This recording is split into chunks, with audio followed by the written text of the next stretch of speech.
تو یہ جو عشرہ ہے، اس عشرے کے اندر بہت سارے واقعات، محسنہ کائنات سیدہ خدیجہ الکبریٰ رضی اللہ تعالی عنہا کی وفات کا، اس سے پہلے ان کی صاحبزادی سیدہ فاطمہ الزہرا رضی اللہ عنہا کا، اور یہ 17 رمضان المبارک سیدہ عفیفہ کائنات منزہ کائنات سیدہ عائشہ رضی اللہ تعالی عنہا، اور انہی تاریخوں کے اندر 17 رمضان المبارک جمعہ کا دن غزوہ بدر ہوا۔ پھر اسی عشرے کے اندر سیدنا علی رضی اللہ تعالی عنہ زخمی ہوئے اور آپ کی شہادت ہوئی، اور پھر اسی عشرے کے اندر جو اگلا آ رہا ہے اس کے اندر فضائل اعتکاف، تاکہ ہمیں اہمیت معلوم ہو، اور اسی مہینے کے اندر زکوٰۃ، جو لوگ اس کو اللہ کی طرف سے یہ اہم فریضہ ہے اور مسلمان اس کو سعادت سمجھ کے اس کو ادا کرتے ہیں۔ تو تھوڑی تھوڑی بات آپ حضرات سے، کیونکہ تھکن بھی مجھے کافی ہے، اور آپ یقین کریں مدینہ شریف کا جمعہ کس کا چھوڑنے کو دل کر رہا تھا، لیکن ایک اللہ والے نے مجھ سے فرمایا تھا جب میں پہلے عمرے پہ جانے لگا، اور بہت سارے میں نے جلد سے آگے پیچھے کیے، کہنے لگے مولانا مخلوق کو فائدہ ہو رہا ہے، عمرے کا آپ کی ذات کو فائدہ ہوگا اور آپ کی گفتگو سے مخلوق کو فائدہ ہوگا، اور جب ایک بندہ بھی عمل کے اوپر اتر آیا آپ کی نجات کے لیے کافی ہے۔ تو عمرہ کوئی چھوٹی بات ہے رمضان المبارک کے اندر کرنا۔ رسول اللہ صلی اللہ علیہ وسلم نے جب حج کا ارادہ فرمایا، صحابہ اکرام رضوان اللہ تعالی علیہ مجمعین نے آپ صلی اللہ علیہ وسلم نے اعلان فرما دیا، ابھی اتنا عام اعلان نہیں ہوا کہ اللہ کے نبی صلی اللہ تعالی علیہ وسلم حج کے لیے جا رہے، ہر ایک رسول اللہ صلی اللہ علیہ وسلم کے پاس آ گیا اور آ کے خواہش عرض کرنے لگا، یا رسول اللہ کیا سعادت مندی ہوگی، کیا ہمارے نصیبے جاگ جائیں گے اگر آپ ہمیں اپنے ساتھ لے چلیں؟ فرمایا بھوک و افلاس ہے، سواری کی کمی ہے، کھانے پینے کی کمی ہے، اور سفر بہت لمبا ہے مدینے سے مکے کا، وہ جا سکتا ہے جس کے پاس سواری ہو۔ یہ سننے کی دیر تھی، صحابہ اکرام تڑپ گئے۔ انہی میں ایک عورت رسول اللہ صلی اللہ علیہ وسلم کی خدمت میں آئی جن کا نام ام ہانی رضی اللہ تعالی عنہا تھا، اور آ کر وہ بھی رسول اللہ صلی اللہ علیہ وسلم کے پاس بیٹھ گئی اور آہستہ آہستہ سرگوشی کرنے لگی۔ امام الانبیاء صلی اللہ تعالی علیہ وسلم نے فرمایا، ام ہانی کیا بات ہے؟ یہ وہی ام ہانی ہے جس کے مکان میں رسول پاک صلی اللہ علیہ وسلم دن کے وقت مکے میں آرام کیا کرتے تھے، اور یہ وہی ام ہانی ہے جس نے اپنی بیٹی کو اس کی رخصتی کے وقت ایک تحفہ دیا تھا، اور ماں نے بیٹی کو کہا تھا، بیٹی آج میں تجھے ایسا تحفہ دے رہی ہوں، ایسی جہیز میں چیز دوں گی، قیامت کے بعد قیامت آ جائے گی، کوئی ماں باپ اپنے بیٹی کو ایسا جہیز نہیں دے سکتے۔ کوئی سمجھا سونے کا سیٹ دے گی، چاندی کا سیٹ دے گی، کوئی سمجھا کوئی لکڑی کا فرنیچر، عود و عنبر مشکی لکڑی کا فرنیچر دے گی، لیکن ام ہانی رضی اللہ تعالیٰ عنہ ایک پوٹلی سی لے آئی اور اس پوٹلی کو کھول کر آپ نے اپنی بیٹی کو دے دیا۔ اتنی سی ترکی شیشی تھی، کہنے لگی امی جان مشک و عنبر ہے، زعفران ہے۔ پھر آپ نے ٹھنڈا سانس بھرا، ہونکا بھرا، کہ وہ ان دنوں کی بات ہے جب مکے کا در یتیم میرے ویڑے میں آ کے آرام کیا کرتا تھا۔ یہ ان دنوں کی بات۔ آرام کیا ہوا کرتا تھا جب لوگوں کے ستائے ہوئے، مار کھائے ہوئے، لوگوں کے پریشان کیے ہوئے دوپہر کا وقت ہوتا، کیلولے کے لیے جناب ام ہانی کے مکان میں آ جاتے، یہ اپنے ویڑے کے اندر اللہ اکبر ایک پسیری بچھا دیتی، ایک کھٹڑا بچھا دیتی۔ اللہ کے نبی صلی اللہ تعالی علیہ وسلم اپنا ہاتھ اپنے دائیں رخسار کے نیچے رکھ کے لیٹ جایا کرتے۔ نبوت کے ماتھے پر جو پسینہ آتا ماتھے کے ذریعے ہاتھ کے اوپر گرتا، اور ہاتھ پر جب مسین پر پسینہ زیادہ ہو جاتا پھر پھیل کر وہ لکیر بنتا بنتا، نالی بنتا بنتا، قطار بنتا بنتا کونی تک آتا۔ ام ہانی بستر پہ گرنے نہ دیتی، چٹائی پہ گرنے نہ دیتی، تکیے پہ گرنے نہ دیتی۔ فرمایا میں اپنے لیے سعادت سمجھتی کوئی شیشی کو برتن لے آتی، جب تک اللہ کے نبی آرام فرماتے میں یہ شیشی یہ برتن حضور کی کونی کے نیچے کر کے بیٹھی رہتی۔ جتنے قطرے گرا کرتے تھے میں وہ سارے کے سارے شیشی میں محفوظ کر لیے۔ اب آمنہ کا لال تو دنیا سے چلا گیا، بیٹی یہ میں تجھے عطر کا تحفہ دے رہی ہوں، کبھی تجھے آمنہ کے لال کی یاد ستائے اس کو سونگ لیا کر یاد تازہ ہو جائے گی۔ اللہ اکبر۔ جب صحابہ اکرام رضوان اللہ تعالی علیہ مجمعین کو پتہ لگا، سارے صحابہ جناب ام ہانی کے دروازے پر آ گئے کہ تیرے سے روٹی نہیں مانگتے، کپڑا نہیں مانگتے، تیرے سے سامان نہیں مانگتے، بس ایک مرتبہ اس پسینے کی زیارت کرا دے جو قطرے امام الانبیاء کے ماتھے پر آیا کرتے تھے۔ جناب ام ہانی پردے میں دروازے کے اندر بیٹھ جاتی اور یوں کر کے ہاتھ اپنا باہر نکال دیا کرتی۔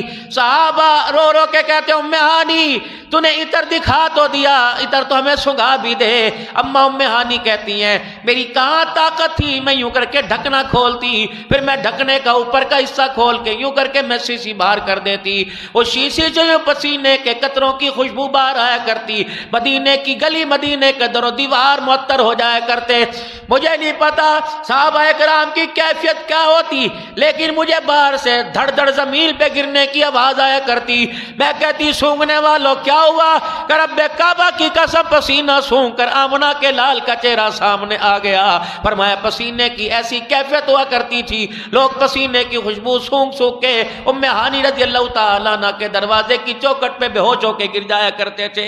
یہ پسینہ بیٹی دے رہی ہوں۔ اب اتنا احسان تھا جس کے گھر میں حضور آیا کے آرام فرمایا کرتے، حضور کے پاس آئی یا رسول اللہ میں حج کرنا، میں بھی آپ کے ساتھ حج کرنا چاہتی ہوں، بڈھی ہو گئی، چمڑا میرا ڈھیلا ہو گیا، پتہ نہیں زندگی وفا کرے یا نہ کرے، یا رسول اللہ صلی اللہ تعالی علیہ وسلم کوئی ایسا رستہ بتا دیجئے، کوئی ایسا مسئلہ بتا دیجئے کہ مجھے بھی حج نصیب ہو جائے۔ آپ نے فرمایا تو عورت ذات ہے، سواریوں کی کمی ہے، سفر بڑی دور کا۔ جب حضور نے دیکھا ان کا سر جھک گیا، آنکھوں سے آنسو آ گئے، فرمایا ام ہانی کیوں پریشان ہوتی ہے؟ خدا تجھے حیاتی دے، خدا تجھے زندگی دے، اے ام ہانی آئندہ کبھی رمضان آوے گا، خدا تجھے سہولت دے تو رمضان المبارک کے اندر عمرہ کرانا۔ پھر اللہ کے نبی صلی اللہ علیہ وسلم مسکرائے، فرمایا ام ہانی جس نے رمضان المبارک کے میں عمرہ کر لیا گویا ایسا اس نے میں محمد کے ساتھ حج کر لیا۔ اللہ یہ سعادتیں نصیب فرمائے۔ میرے بابو پیسہ تو آنے جانے والی شے، آج نہیں کل، کل نہیں پرسوں، کبھی جاتا ہے کبھی آتا ہے، اس نے آنے کا رستہ بھی دیکھا ہے، جانے کا رستہ بھی دیکھا ہے، یہ تو آتا جاتا رہتا ہے۔ میرے عزیزوں کوشش کرو ذرا رمضان کے کچھ دن مدینہ شریف میں گزار کے آؤ، ذرا مکہ شریف میں گزار کے آؤ، پتہ لگے گا جو نور ہم جامعہ عثمانیہ میں جو نور کی باتیں، جو رحمت کی باتیں سنتے ہیں اپنے آنکھوں سے میرے عزیزوں وہاں برستے ہوئے دیکھا ہے۔ اللہ اکبر۔ میرے عزیزوں کون جناب محمد مصطفیٰ صلی اللہ تعالیٰ علیہ وسلم، جس اللہ کے دین کو آپ نے میں نے بالکل عام اور ہلکا اور سستا سمجھا ہوا ہے، آؤ میرے عزیزوں اس کی داستان سنیں کہ ہمارے پاس اللہ کا دین کیسے پہنچا۔ جب رسول اللہ صلی اللہ تعالیٰ علیہ وسلم کو مکے سے بے دخل کر دیا گیا، مکے سے نکال دیا گیا، جہاں جمرات ہیں مینا کے میدان میں ایک مسجد بنی ہوئی ہے، پھر وہ مسجد میرے عزیزوں حالات کی کمی پیشی کی وجہ سے وہ مسجد مٹی کے نیچے تودوں کے نیچے چھپ گئی، پھر جب مینا کی دوبارہ کھدائی کی وہ مٹی وہ مسجد ہو بہو وہاں آ گئی، وہاں بیت عقبہ ہوئی تھی۔ پہلے سال ہجرت سے پہلے 6 آدمی مدینے سے مکے میں آئے اور آ کر مسلمان ہو گئے۔ اگلے سال آپ صلی اللہ علیہ وسلم نے ان کو کہہ دیا دوبارہ آنا، تم جا کر دین اسلام کی تبلیغ کرو۔ پھر اگلے سال 70 یا 82 آدمی پھر مسلمان ہونے کے لیے آئے۔ ان کے اندر ایک بڈھڑی عورت بھی آئی تھی۔ اللہ کے پاک نبی صلی اللہ تعالیٰ علیہ وسلم ان سے میرے عزیزوں مکے سے باہر ملاقات کرنے کے لیے آئے۔ انہوں نے کہا اللہ کے نبی ہم آپ سے صرف بیعت کرنے نہیں آئے، آپ سے کلمہ پڑھنے نہیں آئے، بلکہ ہم آپ کو ساتھ لینے کے لیے آئے ہیں۔ اللہ کے نبی ذرا ایک دفعہ آپ ہمارے پاس چلو، جب تک آپ ہمارے پاس رہیں گے، ہمارے جسموں میں جب تک جان رہے گی، رگوں میں خون دوڑتا رہے گا، تیری طرف کسی کو اشارہ کرنے کی طاقت نہیں، جرت نہیں ہوگی۔ آپ صلی اللہ علیہ وسلم نے فرمایا انتظار کرو۔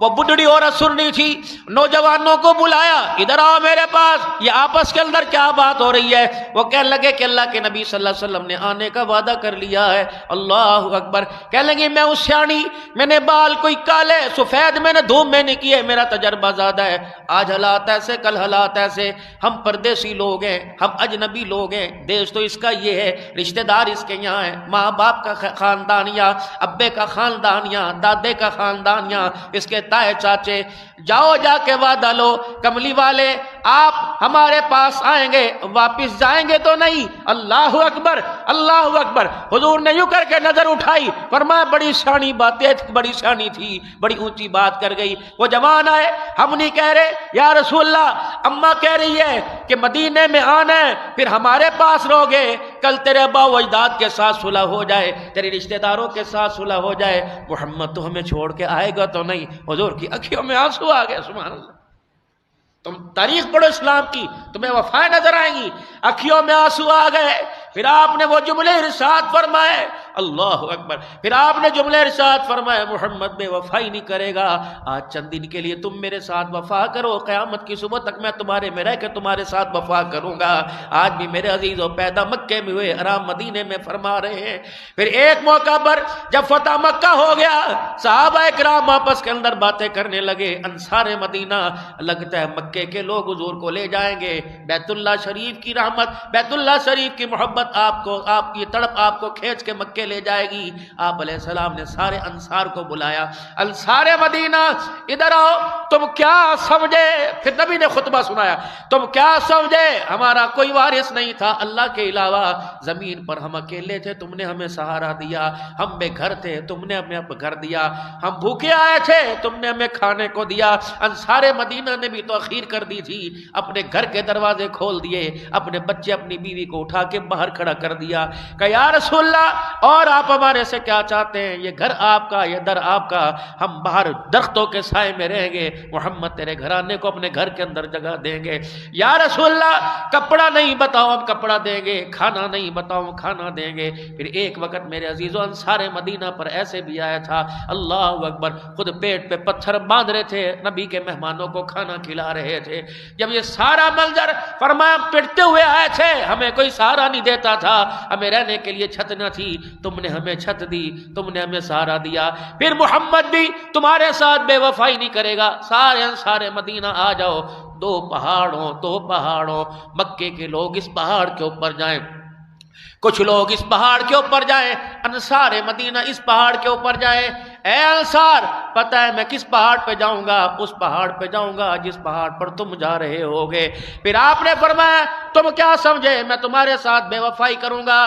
مکے کے لوگ یوں نسرائے، مکے کے لوگ میرے لیے اوپر کا کپڑا اور مدینے کے لوگ میرے لیے اندر استر کا کپڑا ہے۔ جیسے اب بتاؤ کپڑا جسم کے کون سے قریب ہوتا ہے؟ انصار کہتے ہیں روتے ہوئے ہنس پڑے، ہم نے کہا یا رسول اللہ اندر والا کپڑا قریب ہوتا ہے۔ فرمایا اے انصار تم یہاں بھی میرے ساتھ ایسے ہوگے، وہاں بھی میرے ساتھ تم ایسے ہوگے، انصار مدینہ تم میرے ساتھ ایسے ہوگے جیسے اندر استر کا کپڑا ہوا کرتا ہے۔ میرے عزیزو اس وقت اللہ جل شانہ نے ان انصار مدینہ کے اثار کو اللہ نے قبول فرمایا۔ جب میرے عزیزو جب مکے پاک سے محمد عربی صلی اللہ تعالی علیہ وسلم ہجرت کر کے مدینہ شریف آ گئے، ہجرت کا دوسرا سال، اب عرب والوں کے اندر پریشانی یہ بنی ہوئی تھی کہ جن کو ہم نے مار مار کر چمڑے ادھیڑ کے نکالا، یہ مدینے میں کیسے رہ رہے ہیں؟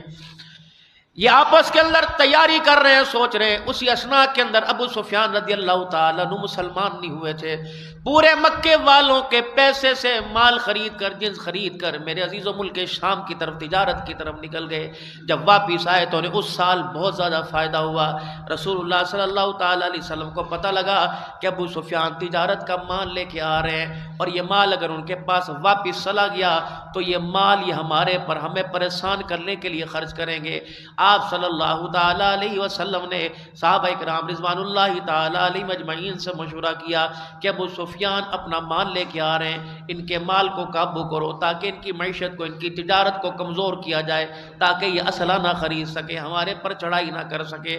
آج بھی پوری دنیا کے مسلمانوں سے کہا جا رہا ہے کہ اسرائیل کی پروڈکٹ کو تم نہ بیچو، نہ استعمال کرو۔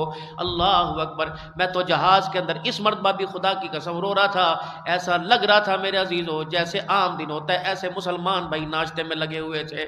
اور اس وقت میرے عزیزو شیزان کے جوس میں نے کہا بے شرم و شرم کرو، تم احرام کی حالت میں ہو پھر بھی محمد کے دشمن کا بنایا ہوا مشروب پی رہے ہو۔ شیزان کی جتنی پروڈکٹ ہیں، خواہ وہ جوس خواہ وہ جیم ہو، جا وہ اچار ہو، اس کی جتنی بھی آمدن ہوتی ہے اس کا کافی زیادہ حصہ حضور صلی اللہ علیہ وسلم کی ختم نبوت کو مٹانے کے لیے اور غلام احمد قادیانی کی ختم نبوت کو چمکانے کے لیے خرچ ہوتا ہے۔ میرے عزیزو آج سارے کے سارے بائٹ کاٹ کرو کہ جو چیز ہماری حضور صلی اللہ علیہ وسلم کی ختم نبوت کے خلاف چلے گی، ہم سارے مسلمان اس کا بائیکاٹ کرتے ہیں سارے انشاءاللہ تعالی۔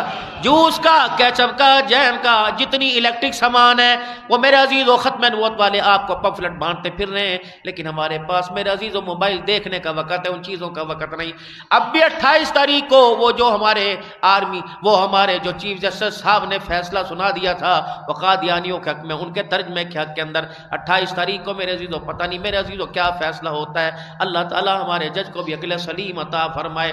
پوری دنیا کے مسلمانوں، پوری دنیا کی ججوں کو، پوری دنیا کی عدالت کو بتا دو ہم اپنے پہ ظلم برداشت کریں گے، حضور کی ختم نبوت کے اوپر ظلم نہیں ہونے دیں گے۔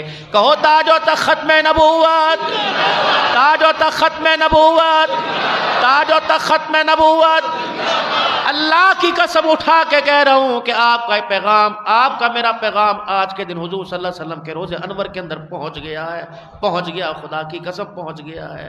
میں اپنی آپ بیتی بتاتا ہوں، فتویٰ میرے پر آپ نہ لگانا اور یوں نہ کہنا مولوی صاحب ولی اللہ بننے کی کوشش کر رہا ہے۔ مدینے کی تو میرے عزیزو ہر چیز